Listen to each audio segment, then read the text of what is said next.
नमस्ते सभी को। मैं दिनेश पारिक आप सभी का हार्दिक अभिनंदन करता हूं, स्वागत करता हूं हमारे YouTube चैनल धुरीना स्कूल शिक्षा के अंदर।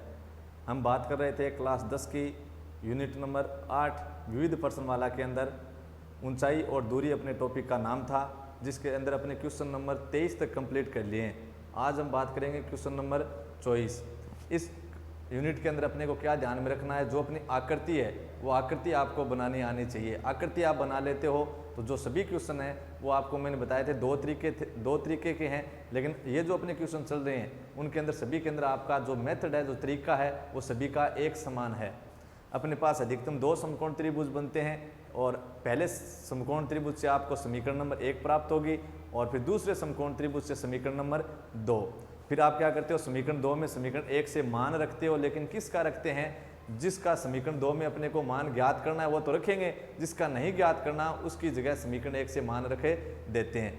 अपने पास 2 यूनियन कोण है तो 2 समकोण त्रिभुज, एक यूनियन कोण है तो एक समकोण त्रिभुज बनेगा, एक अवनमन कोण है तो भी एक समकोण त्रिभुज। अगर आपके पास 2 अवनमन कोण है या फिर एक यूनियन कोण है एक अवनमन कोण है तो भी कितने समकोण त्रिभुज बनेंगे? 2।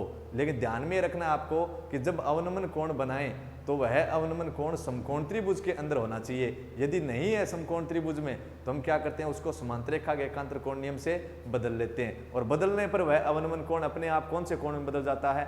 यूनियन कोण में। क्यों?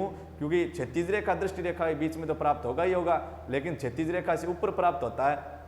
इसका मतलब क्या हुआ कि वह कौन से कोण में बदल गया? अपने यूनियन कोण के अंदर बदल गया है। अब अपने बात करें क्वेश्चन नंबर 24 की।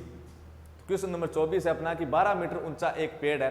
पहले भी अपना एक ऐसा क्वेश्चन आया था विविध प्रश्नमाला के अंदर भी, क्वेश्चन नंबर 8 या 9 के लगभग, उसके अंदर भी अपने पेड़ दिया हुआ था। उसके अंदर अपने ज्ञात करनी थी पेड़ की ऊंचाई, लेकिन यहाँ पे अपने पेड़ की ऊंचाई दे रखी है। क्या दे रखी है कि 12 मीटर ऊंचा एक पेड़ है, पेड़ की ऊंचाई 12 मीटर है। 12 मीटर ऊंचा पेड़ आपको बनाना है।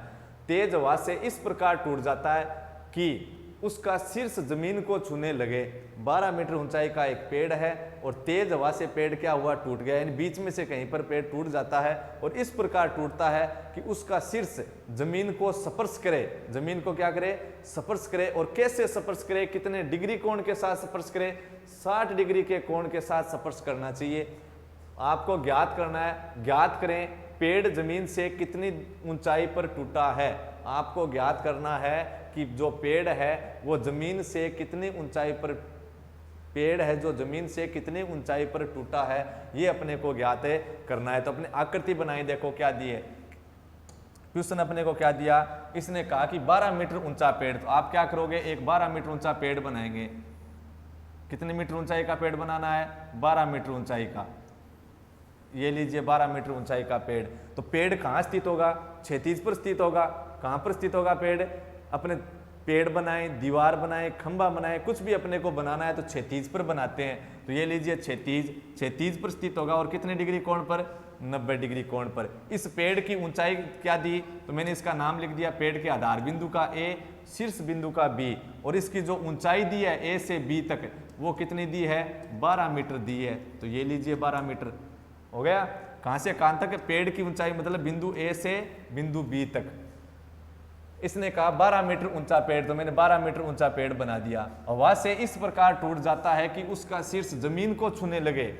हवा से इस प्रकार टूट जाता है, यानी बीच में से पेड़ कहीं से टूट गया है। और कैसे टूटा है कि उसका जो शीर्ष है वो जमीन को स्पर्श करे, लेकिन कितने डिग्री कोण के साथ स्पर्श करे? 60 डिग्री कोण के साथ स्पर्श करना चाहिए। और फिर आपको पेड़ जमीन से कितनी ऊंचाई पर टूटा है उसकी ऊंचाई जो मान है वो मान अपने को ज्ञात है करना है। तो मैंने मान लिया कि पेड़ जो है वो इस बिंदु से टूट जाता है। किस बिंदु से? बिंदु सी से टूट गया। कहां से टूट गया? पेड़ अपने बिंदु सी से टूट गया है। ठीक है, अब बिंदु सी से टूट गया तो इसने कहा कि पेड़ किस प्रकार टूटना चाहिए कि उसका जो शीर्ष भाग है, यानी ये जो बिंदु बी भाग है वो जमीन को स्पर्श करना चाहिए। यानी पेड़ अपने क्या हुआ? जैसे अपना ऐसे पेड़ था, ठीक है, और पेड़ यहां से अपने टूटा, टूट कर क्या हुआ? इस प्रकार स्पर्श करना चाहिए कि वो जमीन को स्पर्श करे। कितने डिग्री कोण के साथ? 60 डिग्री कोण के साथ। तो ये सीबी जो भाग है, यानी सी भाग से पेड़ अपना टूटा है, तो ये जो सीबी भाग है इसका जो शीर्ष है पेड़ का वो जमीन को स्पर्श करना चाहिए। तो ये कैसे आएगा? सीबी भाग, और अपने क्या होगा? इस रूप में हो जाएगा। जैसे अपना ये ऐसे है सीबी भाग, तो अपना क्या होगा? सीबी का क्या बन जाएगा? फिर इस रूप में आएगा। इस रूप में आएगा तो बी कहाँ आएगा? फिर जमीन पर आएगा, क्योंकि शीर्ष भाग कहां स्पर्श करना चाहिए, शीर्ष भाग कहां स्पर्श करना चाहिए, जमीन पर। और कितने डिग्री कोण के साथ है, 90 डिग्री, सॉरी कितने डिग्री कोण के साथ है, 60 डिग्री कोण के साथ। तो सी से अपना पेड़ टूटा है तो ये शीर्ष भाग कहां पर आ जाएगा, अपना जमीन पर आ जाएगा। और जमीन पर इस प्रकार आना चाहिए कि वह जमीन को कितने डिग्री कोण के साथ स्पर्श करे, 60 डिग्री कोण के साथ स्पर्श करे। तो ये बी भाग ही तो यहाँ पे आया है, तो आप इसको क्या लिख सकते हो, बी डैश लिख सकते हो, या फिर आप लिखना चाहो तो आप इसको क्या लिख सकते हैं, डी भी लिख सकते हैं। ठीक है, क्यों लिखा है बी डैश, क्योंकि ये बी भाग ही तो अपने जमीन पर आया है और जमीन को कितने डिग्री कोण के साथ स्पर्श कर रहा है, 60 डिग्री कोण के साथ स्पर्श कर रहा है। ज्ञात करना है आपको पेड़ जमीन से कितनी ऊंचाई पर टूटा है। तो पेड़, अपने पेड़ को किस भाग से टूटा हुआ माना था, सी भाग से, उसकी जमीन से कितनी ऊंचाई है बताओ, एसी। क्या है, एसी। तो आपको एसी बराबर ज्ञात करना है। कितना समकोण त्रिभुज है, एक समकोण त्रिभुज है। हल कर सकते हैं कि नहीं कर सकते, देखो ये पूरा कितना दे रखा है अपना, ए से लेकर बी तक अपना कितना दिया, 12 मीटर। ए से लेकर बी, देखो आपने, मैंने कह दिया ये ए से बी, यहाँ ए है, यहाँ बी है और यहाँ दे रखा है अपना सी। तो मैंने कहा ए से लेकर बी मेरे पास कितना मीटर है, 12 मीटर। ठीक है, ए से बी मेरे पास 12 मीटर है। तो अब देखो आपके पास एक बीसी है, क्या है, ये जो बीसी है, इस बीसी का मान किसके बराबर है, बी डैश सी के बराबर है कि नहीं, क्योंकि सी से ऊपर वाला जो भाग था सी बी, वही कौन सा है, ये भाग ही तो अपना इस कर्ण के रूप में आया था, ये भाग टूटकर ही तो अपना इस रूप में बना था कर्ण के रूप में। यानी सी बी भाग जो ऊपर वाला भाग था वो कहाँ गया, इस तिरछे रूप में आ गया, तिर्यक रूप में आ गया, कोणीय दूरी के रूप में आ गया, कौन सा, सी बी डैश। ये तो दोनों क्या होंगे, बराबर होंगे, हो गए कि नहीं हो गए, ठीक है बराबर है। अपने को एक मान एससी और देख लें, कौन सा मान देख लें, एससी। तो मैंने कह दिया कि ये कितना है, जैसे बीसी आपने लिखा था, बीसी को आपने एक्स लिख दिया, तो बीसी अगर एक्स है तो ये भी कितना होगा, एक्स। या फिर आपने ऐसे लिख दिया कि ये कितना है, ए से सी तक कितना है, एच है, कितना है, ए से सी तक है एच, आपने एच बोल दिया। या फिर ए से सी को आपने क्या मान लिया, एक्स। तो ए से सी तक एक्स है, तो बताओ इस बी से लेकर सी तक कितना होगा, कुल कितना, 12। कितने, ए और बी के अंदर 2 भाग हैं, कितने भाग हैं, 2 भाग, एक तो एससी, एक कौन सा, सीबी। एक तो एससी है, एक कौन सा है, सीबी। एक तो एससी है, एक क्या है, सीबी है, 2 है ना। तो 2 है, तो एससी और सीबी में से एससी ने कहा कि दोनों का योग क्या है, एससी प्लस सीबी कितना है, 12, यानी दोनों का योग 12 है। उसमें से एससी कह रहा है कि उसका मान एक्स है, तो बीसी का कितना होगा, 12 माइनस एक्स। अपने मान ले कि एससी और बीसी 2 हैं, 2 अपने व्यक्ति हैं, उनके पास 12 रुपए हैं, कितने, 12। एससी ने कह दिया कि उसके पास 5 कितने हैं, 5 रुपए। तो बताओ बीसी के पास कितने बचे, 12 माइनस 5, घटाना है तो एक के पास है, उसको क्या कर दो, कुल में से घटा देंगे। ऐसा नहीं कि जितने हैं उसमें से घटा दे, जैसे 5 माइनस 12, तो अपना मान क्या आ जाएगा, नेगेटिव आ जाएगा। तो इसने कहा एससी के पास एक्स है, तो कुल 12 में से तो एससी ने ले गया एक्स मीटर, इसके पास कितना बचा, फिर 12 माइनस एक्स मीटर। तो मैंने क्या किया, मैंने ए से लेकर सी तक, इस ए से लेकर सी तक मैंने कितना मान लिया, एक्स मीटर मान लिया, कितना, एक्स मीटर, कितना माना है, एक्स मीटर। तो बताओ इस बी से लेकर सी तक आपके पास कितना बचेगा, एक्स माइनस 12 नहीं बचेगा, कितना बचेगा, 12 माइनस एक्स बचेगा, क्योंकि कुल कितना है, 12, उसमें से एक का भाग है एक्स, तो दूसरे का कितना बचेगा, 12 माइनस एक्स। कुल 12 है, उसमें एक का अगर 10 है, दूसरे का कितना बचेगा, 12 माइनस 10। उसी प्रकार कुल 12 है, उसमें से एक का एक्स है, तो दूसरे का कितना बचा, 12 माइनस एक्स बच गया। अब बीसी अगर 12 माइनस एक्स है, तो ये बताओ बी डे सी भी कितना है, 12 माइनस एक्स, क्योंकि ये ऊपर वाला भाग ही तो ये भाग है, ये तो दोनों क्या है, अपने बराबर हैं। अब देखो आगे अपना एक समकोण त्रिभुज है, इस एक समकोण त्रिभुज के अंदर चलते हैं। क्या लिखेंगे, समकोण त्रिभुज, समकोण त्रिभुज किसके अंदर, समकोण त्रिभुज किसके अंदर, ए बी डैश सी के अंदर, समकोण त्रिभुज ए बी डैश सी में, क्योंकि समकोण त्रिभुज ए बी डैश सी, इसके अंदर बताओ आपको क्या चाहिए, अपने को चाहिए कि जो पेड़ है वो जमीन से कितनी ऊंचाई पर टूटा है, मतलब एससी ज्ञात करना है। तो 90 के सामने वाली भुजा तो क्या है, कर्ण है, और न्यून कोण के सामने वाली भुजा क्या होती है, लंब, और जो शेष बच गई उसको अपने क्या बोलते हैं, आधार। दूसरे तरीके से नाम लिखे लंब आधार के। 90 के सामने वाली कर्ण, और इस कर्ण और नीचे वाली भुजा के बीच में न्यून कोण है, तो ये कर्ण तो नीचे वाले को बोलोगे आधार, जो तीसरी शेष बचेगी उसको आप क्या बोल सकते हो, लंब। कितने तरीके से नाम लिख सकते हैं, 2 तरीके से अपने नाम लिख सकते हैं। तो इस समकोण त्रिभुज ए बी डैश सी के अंदर मेरे को ज्ञात करना है एस सी, मतलब क्या ज्ञात करना है, लंब ज्ञात करना है। तो मैंने लिखा लंब ज्ञात करना है। बताओ दिया हुआ क्या है, आधार दिया हुआ है क्या ए बी डैश या फिर ए डी, नहीं दिया हुआ। बी डैश सी दिया हुआ है क्या, बिल्कुल दिया हुआ है, मैंने पहले ही देख लिया था, कुल 12 है, उसके अंदर से मैंने भाग मान लिया, x ऊपर वाला कितना बच गया 12 माइनस x, या फिर आप ऊपर वाले को मान लो BC को x या फिर h कुछ भी, BC को अगर आपने x माना है तब आपका ये SC कितना बच जाएगा 12 माइनस x बच जाएगा। तो यहाँ पे आप x मानोगे इसको BC को, तो B डैश C भी कितना होगा x, और इसको आप क्या लिख सकते हो फिर 12 माइनस x, कोई फर्क नहीं पड़ेगा। अब अपना जितना आंसर आएगा तो फिर बाद में उस तरीके से करेंगे तो उससे भी कितना रहना है आंसर, जो अब आएगा वही रहना है। तो अब अपने मैंने इसको x लिखा है तो ऊपर वाला 12 माइनस x बच गया, तो यहाँ पर ये b डैश है, c भी कितना आ गया 12 माइनस x, ऊपर वाले bc को मैं x लिखता तो b डैश c भी कितना होता x, और sc फिर कितना बचता कि कुल 12 में से आपने bc को x लिखा है तो sc आपका कितना बचेगा फिर 12 माइनस x, कुल 12 उसमें से एक भाग ने कह दिया कि 5 है तो दूसरा कितना हो गया 12 माइनस 5। वैसे मैंने यहाँ लिखा है कुल 12, एक भाग ने आपको x कह दिया, दूसरा भाग कितना बच गया 12 माइनस x, कुल में से घटा देंगे। तो लंब ज्ञात करना दिया हुआ, इसमें मेरे को क्या है कर्ण दिया हुआ है, नहीं कि आधार। ऐसा मत सोचना कि कर्ण नहीं दिया हुआ, कर्ण से संबंधित कुछ मान जरूर दिया हुआ है। 12 माइनस x, एक तो अपने गणितीय मान मिला है 12, तो कितना आपको आधार नहीं दिया हुआ, यहाँ पे क्या दिया हुआ है कर्ण, आधार के साथ नहीं रहोगे तो लंब बाई कर्ण।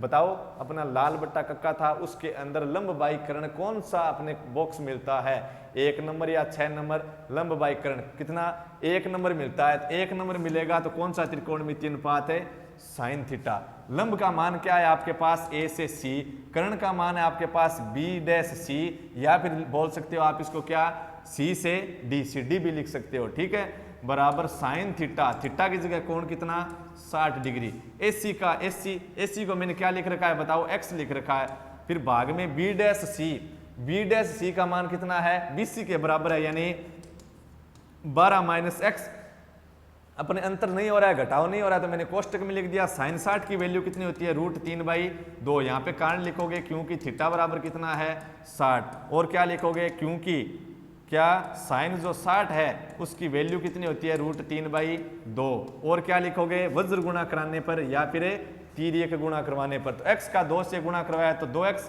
और बराबर 12 माइनस x का गुणा करवाना है आपको किसके साथ है √3 के साथ, किसके साथ कराओगे √3 के साथ, तो कितना बना 2x बराबर 12 √3, या फिर अपने ऐसे लिख दें कि यह जो गुणा में मान है, ये जो अपना गुणा में मान है इसका पक्षांतरण कर दें तो 2x के कहाँ जाएगा भाग में, और बराबर क्या बचा आपका 12 माइनस x, यही तो बचेगा।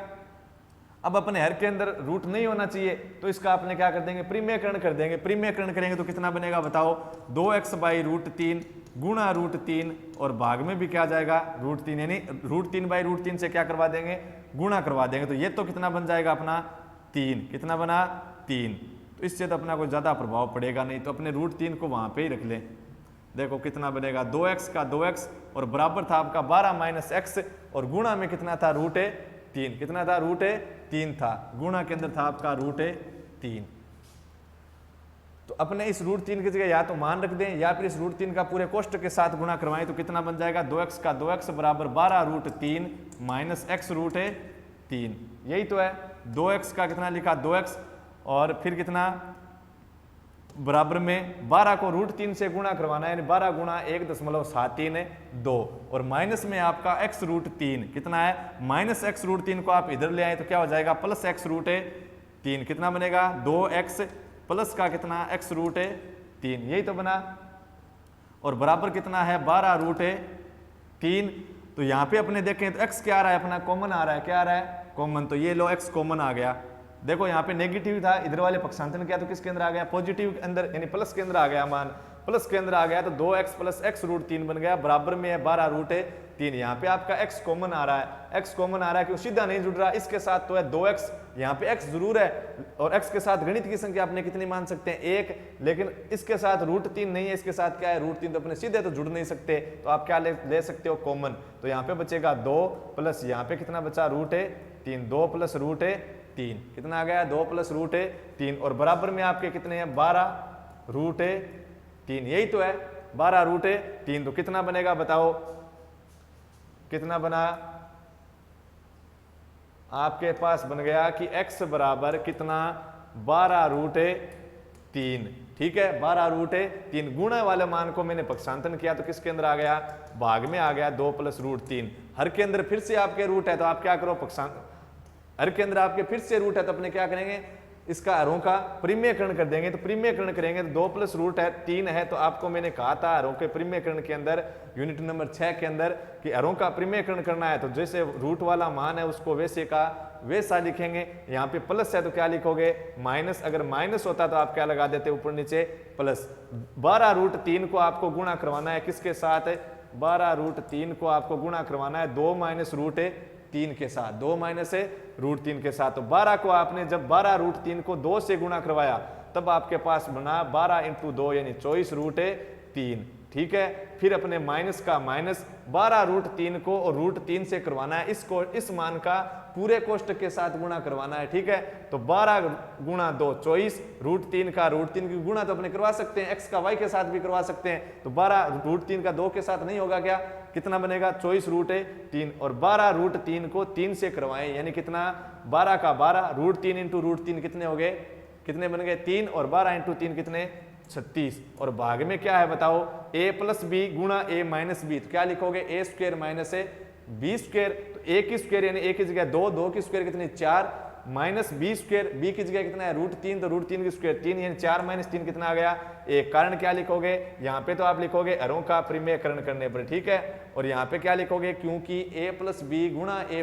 - b है तो उसकी जगह लिख सकते हैं बराबर में क्या, a² - b²। 24√3 में से आपको 36 घटाने और घटाने पर जो अपना मान आएगा, क्योंकि भाग में तो अपना कितना दे रखा है 1 दे रखा है, 1 का भाग देने पे कोई फर्क नहीं पड़ेगा। 24√3 का मान कितना आएगा बताओ, 24√3 की वैल्यू कितनी आएगी, तो x बराबर 24 को आपको गुणा करवाना है 1.732 से और फिर उसमें से कितने घटा दें 36। आप कॉमन भी ले सकते हो, 12 कॉमन ले सकते हो, फिर जो मान बनेगा उसमें से आपको घटाना है। नहीं अपने सीधा गुणा करवा दे, क्योंकि भाग के अंदर तो 1 था, 1 का भाग देने से कोई फर्क पड़ेगा नहीं। तो मैंने लिख दिया 24√3 - 36, √3 की वैल्यू लिख दी 1.73 है। तो 24 को आपको गुणा कराना है 1.73 से। तो 24 × 2 कितने होते हैं अपने 48, कितने हो गए 48। और अपने पास कितने बचे 4 बचे हैं, कितने 4। फिर 24 को मैंने 3 से गुणा करवा दिया, कितने हुए 72। और 72 के अंदर मैंने 4 जोड़े तो कितने आ गए 76 और कितने बच गए 7। अब 24 का गुणा करवाना है 7 के साथ, किसके साथ है 7 के साथ करवाना है। तो 24 को 7 से गुणा करवाएं तो अपने पास आएंगे 168 और 168 के अंदर अपने कितने बचे हुए थे 7, उस हासिल को अपने जोड़े तो कितने बन गए 175 यानी कितना लिख दिया 5 और कितने बचे 17। 24 को मैं 1 से गुणा करवा दूं तो कितने बचेंगे, 24 को मैं 1 से गुणा करा दो 24 और अपने कितना था हासिल के रूप में कितनी थी 17। 24 और 17 होती है अपने 41 यानी 41। ये लीजिए 41। कितने को बाद दशमलव, कितने को बाद दशमलव लगाना है 1 2 3। ये लीजिए 1 2 3 माइनस क्या करना है 36, माइनस क्या कर दिया 36। देखो 24 को 2 से करवाया 48, बचे कितने अपने पास 4। 24 को 3 से करवाया तो कितने 72, 4 76 हो गए, कितने बच्चे 7। 24 को 7 से गुणा करवाते हैं तो कितने आते हैं 168 और 168 7 होते हैं 175, बच्चे कितने 17। 24 को 1 से गुणा करवाया 24 और 24 और 17 कितने हो गए 41। माइनस करना है 36। बताओ इसमें दशमलव के बाद में 5 6 8 है, माइनस में 36 के आगे दशमलव है ही नहीं, यानी दशमलव के बाद में शून्य ही शून्य है, पूरे पूरे 36 है। मतलब इसको आप क्या लिख सकते हो 36.000 इस प्रकार लिख सकते हैं। क्यों, क्योंकि दशमलव के बाद के शून्य का कोई अर्थ नहीं निकलता। और अपने पहले की जो संख्या है जैसे 5 है, जैसे अपने मान लिया 5.3 है, तो अब इस दशमलव के बाद में अपने कितनी भी शून्य लगाएं कोई फर्क नहीं पड़ेगा। जैसे 5.3000 कोई फर्क नहीं पड़ेगा। और इस 5 से दशमलव के बाद वाले शून्य का कोई फर्क नहीं पड़ता और दशमलव के पहले वाले शून्य का भी कोई फर्क नहीं पड़ेगा। मतलब दशमलव से पहले इस 5 से भी यहाँ पे नहीं लगाना है, 5 के आगे लगाओगे तो 50 बन जाएगा। जब अपने फर्क जरूर पड़ेगा, कितना हो गया 5 से 50। मतलब इस दशमलव से पहले यानी जो संख्या दी गई है दशमलव से पहले, उस संख्या से पहले आप कितने भी शून्य लगाओ उस पर कोई फर्क नहीं पड़ेगा। जैसे मैंने लिखा 005 तो ये कितना रहा 5.3 ही बोला जाएगा। तो यहाँ पे मैं घटाऊं तो 41 में से 36 गए, क्योंकि इसमें तो दशमलव के बाद शून्य शून्य ही है। तो यहाँ पे कितने 41 में 36 गए तो 5 बचेंगे, आगे दशमलव में से और ये शून्य घटेंगे तो कोई फर्क नहीं पड़ेगा। कितना रहेगा 5 6 8 यानी 5.568 और मान किस में मीटर में। और किसका मान आया, x का मान आया, किसका, x, और x अपना क्या था, SC था, यानी वो ऊंचाई थी जहां से अपना पेड़ टूटा है। तो अतः उस भाग की ऊंचाई जहां से पेड़ टूटा है बराबर 5.568 मीटर। देखो गणना अपनी थोड़ी सी लंबी है, लेकिन मात्र क्या करना था, गणना के अंदर आसान सा काम था, हरों का परिमेयकरण करना है, पक्षांतरण करना है, और अपना सूत्र लगता है परिमेयकरण के अंदर लगभग क्या, a प्लस बी गुणा a माइनस बी, यानी a square minus A B square. आपके पास मान क्या आया था, ये आया था, देखो एक बार गणना और देखो आप, क्या मान आया था, आपके पास मान आया, एक ही समकोण त्रिभुज था आपके पास, एक के अंदर ही काम करना है। आपके पास मान आया कि आपको लंब ज्ञात करना था x, और आधार आपके पास नहीं था, क्या था आपके पास, ये कर्ण था, यानी लंब बाई कर्ण मिला आपको। लंब बाई कर्ण आपका मान क्या होता है, लंब बाई कर्ण क्या मिलेगा, एक नंबर बॉक्स मिलता है लाल बट्टा का कम, यानी एक नंबर बॉक्स है तो एक नंबर त्रिकोणमितीय अनुपात यानी साइन थीटा, तो इसके बराबर आपने क्या लिखा, साइन थीटा। थीटा की जगह कितना था, 60 डिग्री कोण, कितना दिया हुआ है देखो 60 है ना, इस प्रकार अपने स्पर्श करें कि कोण कितना हो 60, और साइन 60 की आपने फिर वैल्यू लिखी थी कितनी, √3/2। फिर आपने वज्र गुणा किया, तब आपका बना था 2x बराबर 12 माइनस x, और रूट कितना 3। ठीक है, पहले अपने गणना के अंदर क्या किया था, इस √3 को अपने पूरे से गुणा करवाया था, फिर पक्षांतरण किया था। तो आप अब की बार ऐसे करके देख लो कि इस √3 जो गुणा में है उसका अपना पक्षांतरण करें तो इसके क्या आएगा, भाग में आएगा, क्या आएगा, भाग में। ठीक है, भाग में आने पर इसके हर के अंदर रूट नहीं होना चाहिए, परिमेयकरण करोगे तब आपका कितना बनेगा, 2x गुणा √3, और भाग के अंदर क्या होगा, √3 तो है ही, और गुणा के अंदर क्या आ जाएगा, √3, क्योंकि अपने क्या कर रहे हैं, रो का परिमेयकरण कर रहे हैं, तो जो रूट वाला मान है उसको वैसे का वैसा लिखेंगे। संख्या साथ में न तो घटी हुई है न अपनी जुड़ी हुई है, तो प्लस में अगर होती कोई संख्या तो बीच में माइनस लगा देते, और माइनस में होती तो ऊपर नीचे क्या, किसका गुणा करवाते, प्लस का। तो ये तो सीधा √3 था, तो ऊपर नीचे किसका गुणा करवा दिया, √3 का। तो नीचे वाला √3 गुणा √3 क्या हो गया, 3 हो गया, बराबर क्या, 12 माइनस x में गणना है, यानी जो अपने हल था, जो गणना करनी थी उसका मैं दूसरा प्रकार आपको बता रहा हूं। पहले अपने दूसरे तरीके से हल की तो अपना मान आया था 5.568, या फिर इसको आप बोल सकते हो दशमलव के बाद तीसरा अंक 5 या 5 से बड़ा है तो आप इसको कितना लिख सकते हैं, 6 को 7 लिख सकते हैं, यानी 5.57। ठीक है, 5.57 मीटर आंसर आया था। अब मैं आपको दूसरा प्रकार बता रहा हूं इसका, दूसरे तरीके से कैसे हल करें। तो ये बन गया अपना, यहाँ पे 12 माइनस x था, ये भाग में 3 है, इसको क्या करें, पक्षांतरण करें तो गुणा के अंदर चला जाएगा, तो कितना बना, 2x √3 बराबर 12, और 12 माइनस x को 3 से गुणा करवाना है क्योंकि भाग में है, पक्षांतरण करें गुणा के अंदर जाएगा, गुणा के अंदर जाएगा तो 3 का गुणा 12 के साथ भी होगा और 3 का गुणा x के साथ भी होगा। हो गया काम इतना। अब 36 में से अपने 3x तो घट सकते हैं क्या, नहीं घट सकते, तो फिर क्या करें, इस -3x को आप क्या करोगे, पक्षांतरण करोगे तो यानी LHS के अंदर लेके आए तो -3x किसके अंदर चला जाएगा, प्लस के अंदर आ जाएगा, तो कितना बना, 2x √3 और प्लस का कितना 3x और बराबर कितना 36। हो गया काम। अब इस 3 को आप √3 लिख सकते हो, कितने लिख सकते हो, √3 इंटू √3 लिख सकते हो, तो आपका √3x कॉमन आ सकता है, कितना, √3x। वैसे भी कर सकते हो, नहीं करना चाहो तो आप सीधा यहाँ पे x क्या लोगे, कॉमन लेंगे, कितना, x कॉमन लेंगे, फिर वैसे ही आपका क्या बनेगा, √3 और अपना मान मिलेगा गणित की संख्या के अंदर, फिर आप उसका पक्षांतरण करोगे तो हर के अंदर आएगा, तो आपको हर का क्या करना पड़ेगा, परिमेयकरण करना पड़ेगा। देखो किस प्रकार, अगर आप कॉमन लेना चाहो तो आप इस 3 को कितना लिख सकते हैं, देखो इस 3 को आप लिख सकते हो √3 गुणा √3, तो ये अपना एक पद, ये अपना एक पद, क्यों गुणा के अंदर एक पद होता है लेकिन बीच में प्लस माइनस है, तो कितने पद बन गए, 2 पद बन गए। 2 पद बन गए तो अपने देखो यहाँ पे कॉमन आ रहा है x, यहाँ पर भी क्या है x, इसमें भी √3 निकाल सकते हैं, इसमें भी क्या कर सकते हैं, √3 निकाल सकते हैं, तो √3x कॉमन आ गया, यहाँ पे क्या बचा, 2 बचा है, क्योंकि √3x तो कॉमन निकाल लिया, फिर प्लस √3x मैंने कॉमन निकाल लिया, क्या बचा, √3 बराबर कितना 36, है कि नहीं। अब ये गणना अपने ज्यादा कठिन होगी, क्यों, क्योंकि पहले इसका मान हटाएंगे, ठीक है, तब परिमेयकरण करोगे, फिर इसका हटाओगे तब हटाओगे, अपने परिमेयकरण करना पड़ेगा। तो इनको आप दोनों को साथ का परिमेयकरण कर देंगे, कैसे कि x मेरे को ज्ञात करना है, x क्या थी, वो ऊंचाई थी जहां से अपना पेड़ टूटा है, तो x का मैंने x रखा बराबर 36, और यहाँ √3 गुणा में तो कहाँ गया, भाग में, और गुणा में क्या था 2 + √3 वो भी कहाँ गया, भाग में। हर के अंदर रूट नहीं होना चाहिए, तो इसका क्या करोगे, परिमेयकरण करेंगे, तो कितने से गुणा कराओगे, √3 2 √3, और हर को भी किससे गुणा कराओगे, √3 2 √3, लेकिन बीच में किसका चिन्ह था, प्लस का चिन्ह था, तो आप किसका चिन्ह रखोगे साथ में, माइनस का। कितना बनेगा, देखो इस कोष्टक को आपको 36 से गुणा करवाना है, तो ये बनेगा 36 × 2 यानी 72, और 72 रूट है 3। कितना बनेगा, 72 रूट है 3। 36 × 2 72, क्योंकि इस पूरे मान का 2 के साथ गुणा, देखो 36 रूट 3 का 2 के साथ गुणा, 36 2 72, और कितने रूट है 3। 36 × 2 72, और साथ में क्या आ गया, रूट 3, माइनस का माइनस, 36 रूट 3 का रूट 3 के साथ, तो 36 का 36 रूट 3 × रूट 3 क्या होता है, 3 होता है।